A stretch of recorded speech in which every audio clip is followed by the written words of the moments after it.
Buenos días a todos. Soy Ortega Rocío Araceli.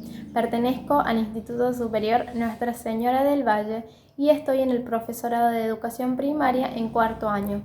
Mi trabajo de investigación final se denomina La creatividad y su importancia en los niños de primer grado.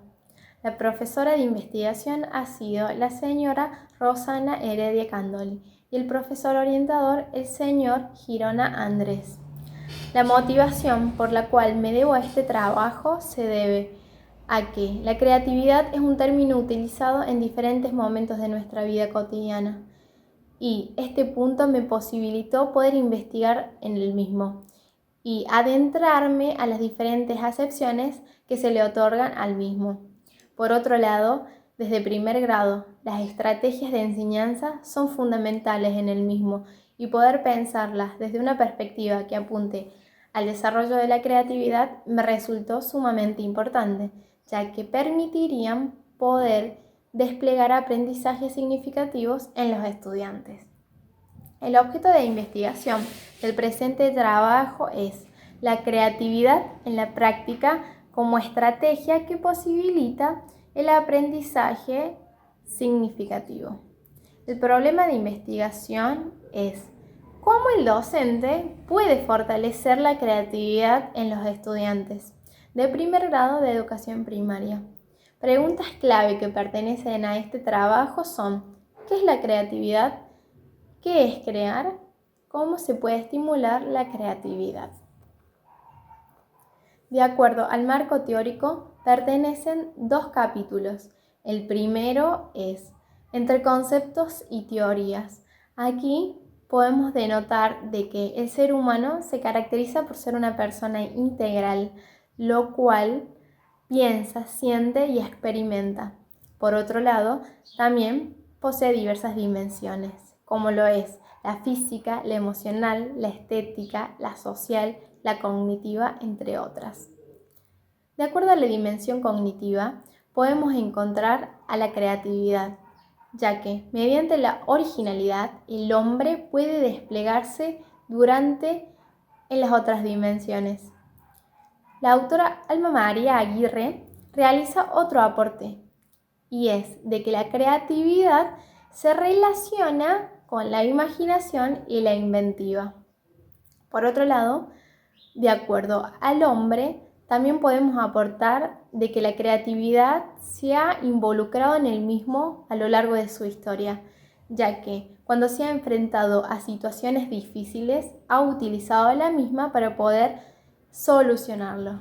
Es decir, para poder satisfacer sus necesidades, se ha desenvuelto originalmente para dar solución a las mismas. Por ejemplo, para poder satisfacer la necesidad del hambre, a lo largo de la historia ha producido objetos para poder cazar y para poder alimentarse, o en ocasiones de frío ha producido abrigo o el fuego. De acuerdo a la pregunta ¿qué es crear?, planteamos el acto de creación, ya que alguien que efectúa un objeto es quien crea. Por otro lado, el autor Pichardo Paredes propone que crear es producir algo de la nada. A su vez, la autora María Teresa Esquiva Serrano propone de que este concepto de creatividad es reciente, como así también es un tema de estudio nuevo. Por otro lado, autores que aportan al concepto del término podemos encontrar al señor Howard Gardner, lo cual va a plantear de que la creatividad no es una especie de fluido que puede emanar en cualquier dirección, sino más bien de que la vida de la mente se divide en diversas regiones que él denomina inteligencia. Otro autor que es perteneciente a este artículo es el señor Pablo Pascale, que realiza una conexión entre la cultura y las reglas simbólicas del mismo. Él va a plantear de que el ámbito de los expertos reconocen y validan la innovación, es decir, este producto que proponía ese creador. A su vez, en este capítulo encontramos a las teorías sobre la creatividad, aspectos fundamentales. Sobre ellas vamos a encontrar de que son miradas y modelos interaccionistas y personalistas. Por otro lado, la autora Ana María Aguilera describe de que estos modelos han aparecido a mediados del siglo XX y que proponen diversas miradas y teorías que explican el término de la creatividad. No obstante, podemos proponer de que la creatividad posee un fundamento explícito con el contexto. Las teorías de la creatividad que se seleccionan en este marco teórico son 8. Entre ellas podemos encontrar a. Evolución y creatividad. Desde esta perspectiva, las ideas deben ser creadas de forma ciega, siempre y cuando el objetivo sea solucionar un problema. A medida que vamos avanzando, otra teoría es la inteligencia de Guilford, que propone 3 dimensiones: contenidos o percepciones, operaciones y resultados. En el primer aspecto que hemos descrito, es decir, contenidos o percepciones, encontramos a la creatividad y se relaciona con la inteligencia.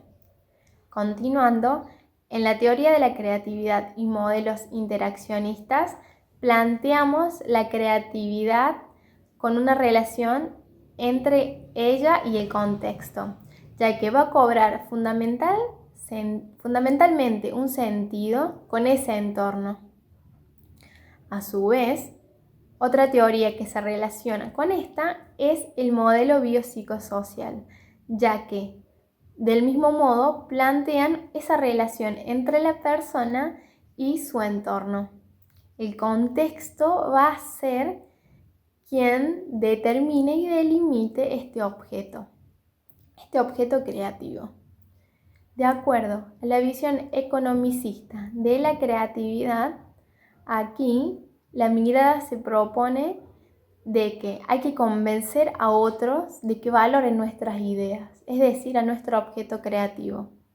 Del mismo modo, con esta teoría, la visión de inversión propone un aspecto que es una mirada psicoeconómica y que plantean de que a nuestras ideas, además de convencerlas, como bien lo decía la otra teoría, tenemos que venderlas y la vamos a hacer de forma cara. Por esto es que se plantea esta visión económica. Otra teoría que también se ha seleccionado en este capítulo es la teoría de la inteligencia múltiple, de las inteligencias múltiples, del señor Howard Gardner, quien va a decir que la inteligencia y la creatividad no están separadas, sino que están relacionadas, que no pueden separarse la una de la otra. Por otro lado, la última teoría es la teoría asociativa, quien plantea de que la mente no crea las cosas de la nada, como habíamos dicho anteriormente, sino que lo va a hacer, lo va a cobrar de acuerdo a distintas ideas que tenemos en nuestra mente. Y de acuerdo a esa relación que se plantea en las mismas, vamos a producir este nuevo objeto creativo. Grandes autores de esta teoría son John Locke y David Hume. Continuando, en el marco teórico también encontramos el capítulo número 2. La creatividad en contexto escolar, nos ubicamos en primer grado. La ley número 26.206 de Educación Nacional se presenta en este capítulo y hemos tomado 2 artículos esenciales. El primero pertenece al capítulo número 1, Disposiciones Generales, título 2, el Sistema Educativo Nacional. En este artículo, el número 17, se estructura el Sistema Educativo Nacional y de acuerdo a las modalidades y niveles que se presentan en el mismo, hemos tomado el nivel primario y nos situamos en primer grado, que pertenece al primer ciclo del mismo. A medida que avanzamos, planteamos el artículo número 27, que pertenece El capítulo número 2, Educación Primaria. Capítulo 2, el Sistema Educativo Nacional. Aquí se plantea la finalidad que tiene que tener la escuela, es decir, proporcionar una formación integral. Aquí se mantiene relación con la creatividad, ya que en el inciso G de este artículo se propone de que el docente debe desarrollar la creatividad en los niños, como así también el valor estético, la comprensión y el conocimiento de las diversas manifestaciones que se producen en el arte y la cultura. Por otro lado, en este capítulo también se presenta la teoría psicogenética, es decir, esto pertenece a los aspectos cognitivos de los niños de 6 y 7 años.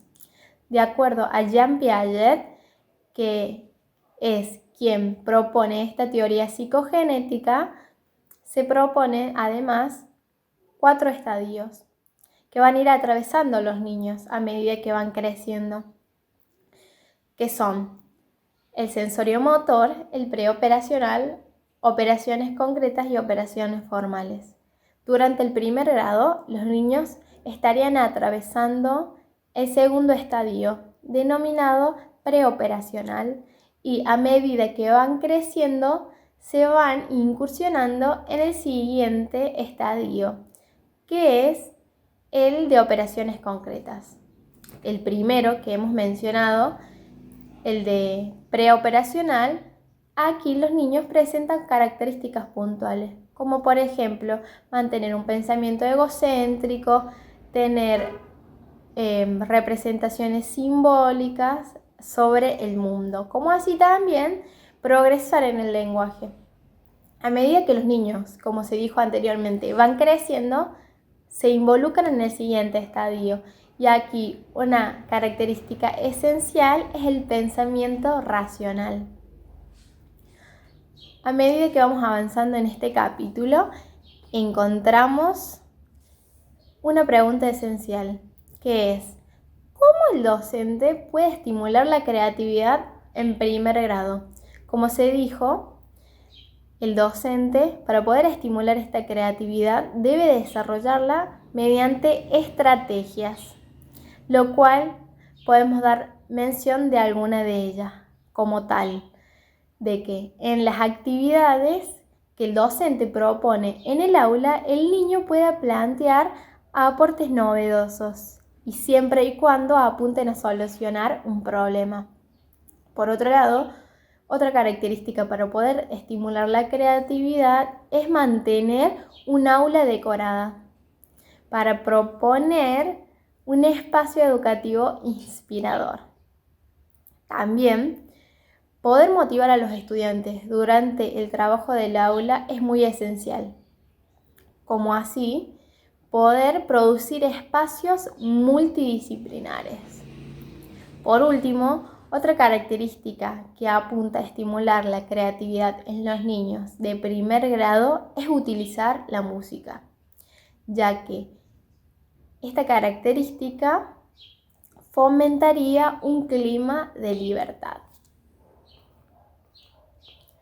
La metodología que se ha seleccionado para la elaboración de este trabajo es el estado del arte, ya que mediante la utilización de fuentes bibliográficas se consultaron a diversos autores, lo cual nos dieron su aporte, y mediante estos conceptos pudimos hacer un análisis y una reflexión de los mismos para poder concretizar este objeto de estudio, que era plantear estrategias que permitan estimular la creatividad de los niños de primer grado. Por otro lado, el enfoque que pertenece a este trabajo es cualitativo.